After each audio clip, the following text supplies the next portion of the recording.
Mabot sa 10 milyones pesos nga balor sa giduhang illegal nga drugas na sakmit sa malahing operasyon sa Mandaue City. Ang report ni Nico Sereno.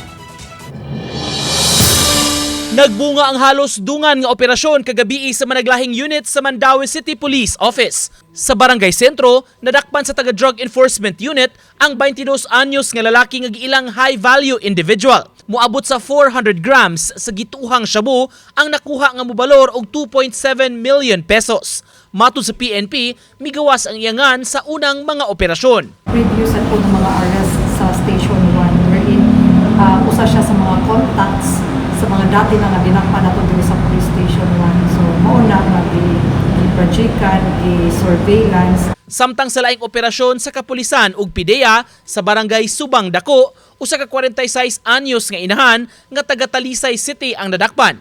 Usa ka kilo nga drogas ang nasakmit gikan kaniya, mukantidad og moabot 6.9 million pesos. Gitarget siya sa kapulisan human malambigit sab kini sa unang mga nadakpan.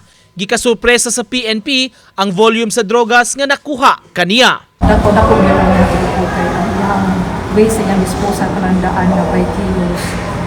Nya bago pa sa daw ni siya sa kuan sa iyahang sa kaninga bisyo, sa kaninga pagpamaligya or kanang gitawag natin na bodigera.